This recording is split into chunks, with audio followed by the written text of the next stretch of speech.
Hello dear student. तो dear student, आज के इस वीडियो में मैं आपको क्लास 10th के मोस्ट इम्पोर्टेंट साइंस के ऑब्जेक्टिव क्वेश्चन को करवाने वाला हूं।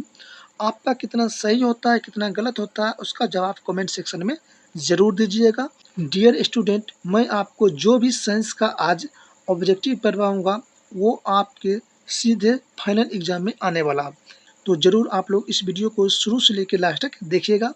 तो फर्स्ट नंबर क्वेश्चन आपके स्क्रीन पर है, अग्नाशय से कौन सा हार्मोन स्रावित होता है। तो डियर स्टूडेंट, आपसे पूछे अग्नाशय से कौन से हार्मोन स्रावित होता है तो आपका आंसर एक ही होगा, इंसुलिन होगा। क्या होगा?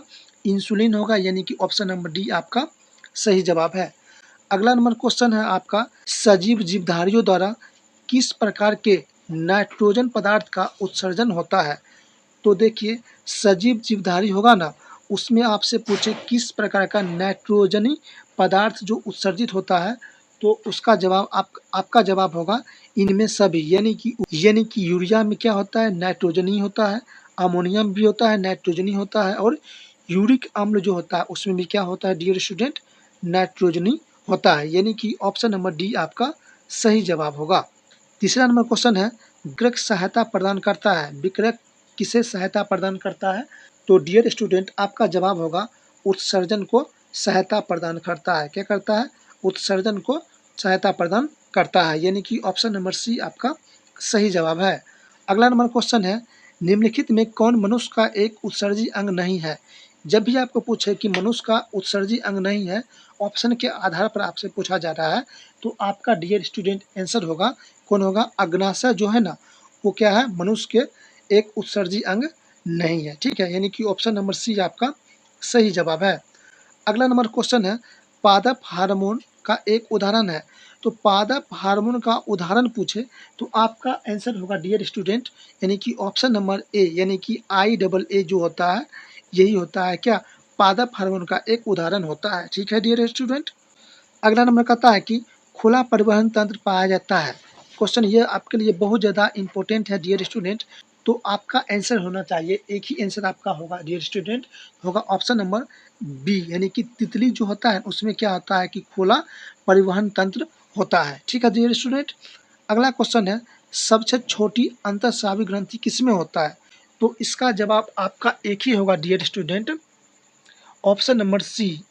ऑप्शन नंबर सी आपका सही जवाब होगा, यानी कि पिनियल जो होता है उसमें क्या होता है, सबसे छोटी अंतःस्रावी ग्रंथि होती है। ठीक है डियर स्टूडेंट। अगला क्वेश्चन है, सिनेप्टिक नॉब्स पाया जाता है। ये क्वेश्चन आपके लिए बहुत ज़्यादा ही इंपॉर्टेंट है डियर स्टूडेंट। सिनेप्टिक्स नॉब्स पाया जाता है। जब भी आपको सिनेप्टिक्स नॉब्स के बारे में पूछे तो आपका एक ही आंसर होगा, वो होगा क्या? न्यूरॉन होगा, यानी कि न्यूरॉन, यानी कि ऑप्शन नंबर डी आपका सही जवाब है। ठीक है डियर स्टूडेंट।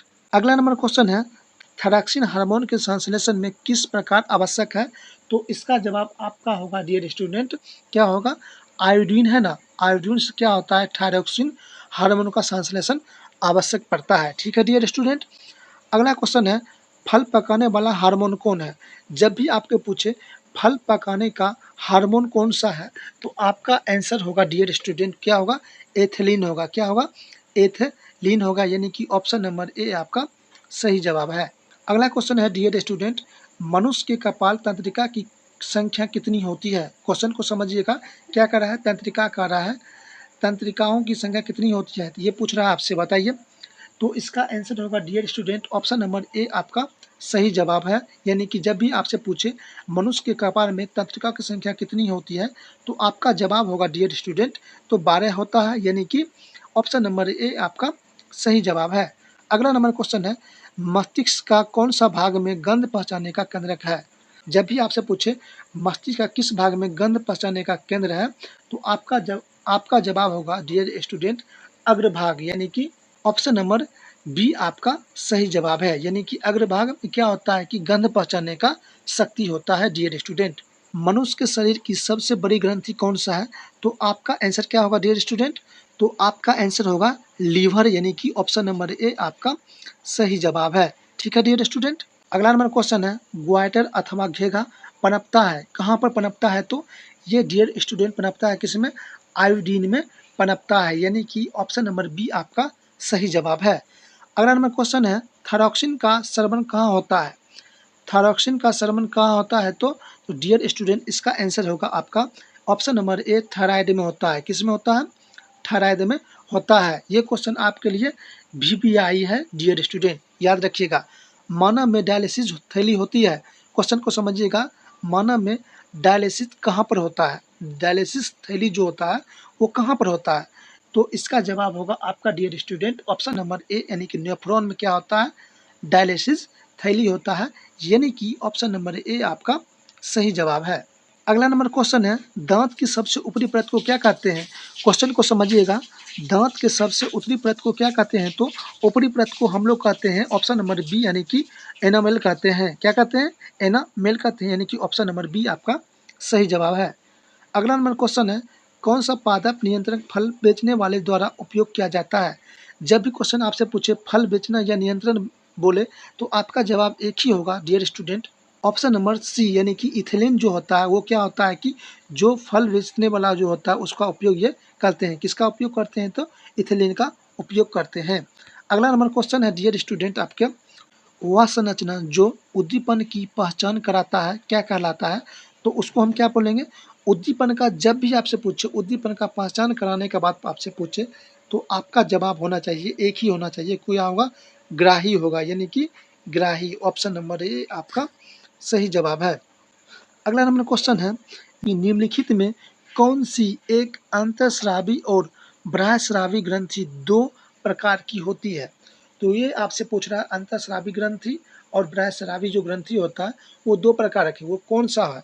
तो आपका जवाब होगा डियर स्टूडेंट, आपका जवाब होगा अग्नाशय, यानी कि ऑप्शन नंबर ए आपका सही जवाब है।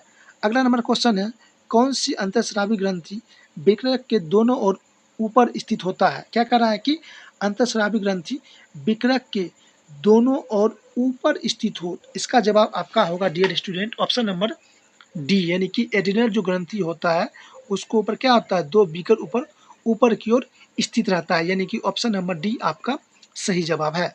जीवों में ध्वनि ग्रहण करने के लिए संवेदक अंग है, क्या कर रहा है क्वेश्चन को? जीवों में ध्वनि ग्रहण करने की ये संवेदक अंग पूछ रहा है, तो क्या होना चाहिए इसका सही आंसर? डियर स्टूडेंट कमेंट करिए। तो डियर स्टूडेंट इसका जवाब होगा श्रवणग्राही। क्या होगा? श्रवणग्राही जो होता है उसमें क्या होता है? जीवों में ध्वनि ग्रहण करने की संवेदना अंग होता है। ठीक है, अगला नंबर क्वेश्चन है डियर स्टूडेंट, विकृत के ऊपर स्थित अंतःस्रावी ग्रंथि है। ये जो चार ऑप्शन है, ये चार ऑप्शन में से कौन सा ऐसा ऑप्शन है जो विकृत के ऊपर स्थित अंतःस्रावी ग्रंथि है? तो डियर स्टूडेंट आपका आंसर होगा अधिविकृत ग्रंथि, यानी कि ऑप्शन नंबर सी आपका सही जवाब है। एड्रेनली हार्मोन स्रावित होता है, किसमें होता है स्रावित? तो आपका जवाब होगा dear student option number D, यानी कि अधिविकृत ग्रंथि जो होता है उसमें क्या होता है कि एड्रेनली हार्मोन स्रावित होता है, यानी कि ऑप्शन नंबर डी आपका सही जवाब है। अगला नंबर क्वेश्चन है, निम्न में कौन सा अंग संवेदग्राही अंग नहीं है? संवेदग्राही अंग नहीं है, तो आपका जवाब एक ही होगा dear student option number D, यानी कि दिमाग जो होता है उसमें क्या होता है? संवेदग्राही अंग नहीं है। ठीक है डियर स्टूडेंट। अगला नंबर क्वेश्चन है, मेरुरज्जु निकलता है, क्या कर रहा है क्वेश्चन? मेरुरज्जु कहाँ से निकलता है? तो डियर स्टूडेंट जब भी आपसे पूछे मेरुरज्जु कहाँ से निकलता है तो आपका जवाब होगा एक ही, मेंडुला। क्या होगा? मेंडुला से क्या होता है? मेरुरज्जु निकलती है, यानी कि ऑप्शन नंबर डी आपका सही जवाब है। अगला नंबर क्वेश्चन है, निम्न में कौन से गैसीय अवस्था में पाया जाता है? क्या कह रहा है क्वेश्चन? निम्न में कौन से गैसीय अवस्था में पाया जाता है? तो आपका एक ही आंसर होगा, क्या होगा वो आंसर? एथाइनिल होगा। क्या होगा? एथाइनिल जो है वो क्या होता है कि गैसीय अवस्था में पाया जाता है। तो डियर स्टूडेंट आप लोग कमेंट करिए आपका कितना सही हुआ है और कितना गलत हुआ है। ठीक है, तो डियर स्टूडेंट ये आपका साइंस का ऑब्जेक्टिव आपके फाइनल एग्जाम में 10 नंबर आपको इसमें से 100% आपके एग्जाम में आएगा। तो वीडियो पसंद आए तो वीडियो को लाइक कीजिएगा, शेयर कीजिएगा। तो मिलते हैं किसी अगले वीडियो में, तब तक के लिए नमस्कार दोस्तों।